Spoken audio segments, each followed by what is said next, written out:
Joining us now is also a Republican congressman from Illinois, Adam Kinzinger. Congressman Kinzinger, thank you so much for joining us. Madison Cawthorn lost. How do you feel about that? Well, it's good. I mean, it's good for the country. It's good for the party. It's good for the 11th District of North Carolina. I mean, look, D.C. has become kind of a growing ground for people that are just more interested in fame than governing, that are more interested in becoming famous than in actually doing really serious work at a time when, we've got a lot of challenges here at home and a lot of challenges overseas. And so it was a good thing he lost at my organization, Country First, country1st.com. We've been on the ground there. We've been spending money, not on endorsing any opponent, but just getting people to turn out to the primary. This is the key, John, is people don't even vote in primaries. Primaries are, unfortunately, where like a vast majority of members of Congress are actually determined. So we think we made an impact. It's good to see him lose. I want to ask you about Pennsylvania, because there's something of a different story there. Doug Mastriano has won the Republican nomination for governor there. And Mastriano, to call him an election denier is an understatement. I mean, this is a guy who worked as hard as he could to overturn the will of Pennsylvania voters in the 2020 election. So what does it tell you that he is the Republican nominee for governor now? Well, it tells me that if, on my last kind of glad we beat, Madison Cawthorn, if you think that means we're winning this battle for the soul of the Republican Party, it's not true. I think there can be moments of victory, and I think this is going to be a long-term fight, really, for the soul of the whole country. In this case, look, you can look at this race, you can look at other races and say, it seems like there's almost a competition to see who can become even more crazy. And somehow now that is a litmus test of who is conservative. And that's why I think it's important for conservatives, for even moderates and liberals, to take back what being a conservative really means. It doesn't mean being an election denier. It doesn't mean blowing a shofar, the first time you start your campaign and then being pretty much there on January 6th.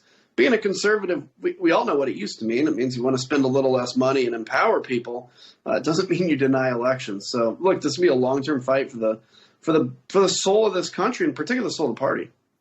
Congressman, this is the first time we've had a chance to talk to you since the massacre in Buffalo. There are 10 people killed because they were shopping in black. And the shooter, it seems, was motivated by white replacement theory, this crazy offensive notion that white people in this country are under threat from minorities, of replacing them. You've called on your own House leadership to say more about this. What are you asking for specifically? How responsible do you feel that some leaders are for creating sort of this environment? Well, what I'm asking for is just spit out the cancer. There was a day, Steve King used to be a member of Congress from Iowa, and he made some racist comments, and we basically kicked him off his committees.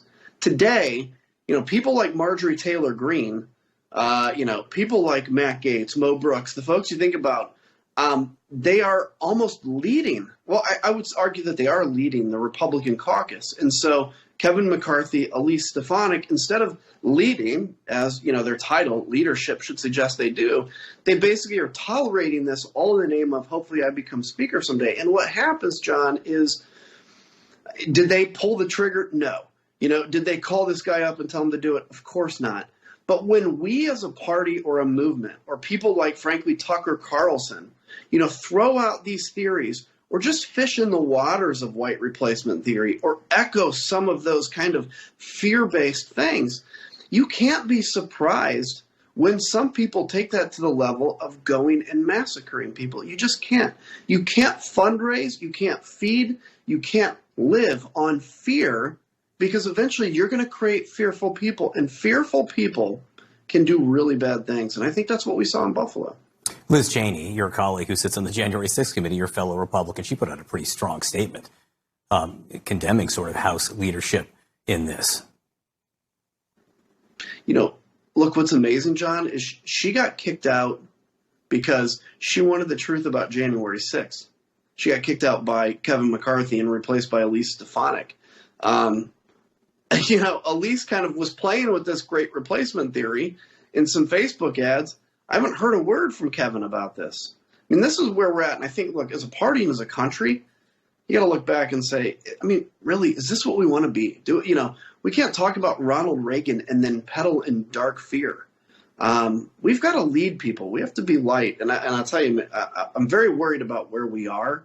And I think as a country, we have to take real inventory of our tone, of our rhetoric in politics. Let me ask you a little bit about the business of the January 6th committee. We learned that the Justice Department has asked your committee for transcripts of some of the interviews that you have all done. How do you feel about that, and will those be handed over?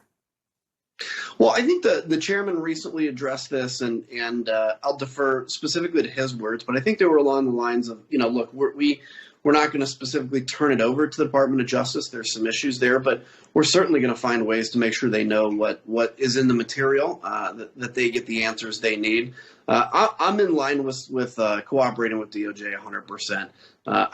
I'll defer to the chairman to figure out the technicalities. I think, look, if there is criminal activity done, we don't want to get in a tail chase where we're constantly kind of prosecuting the last administration, because that's what banana republics do. But I got to tell you, the last administration, we've never seen an insurrection. We've never seen somebody try to overthrow democracy. So we absolutely have to have justice on that. We're going to do that on the committee. Justice needs to do that on the criminal realm. Well, based on what you've seen, because you've seen the depositions, I haven't, do you think there are grounds for criminal charges? I think for certain people, we'll talk more about this in June when we do our hearings. But that'll be, again, a decision where we can say, look, here's the information. Does that reach any kind of level of a crime for whoever? That's what DOJ gets to figure out. We're going to present the American people, I think, a compelling story in June. Congressman Adam Kinzinger, I do appreciate you joining us this morning. Thank you very much. You bet.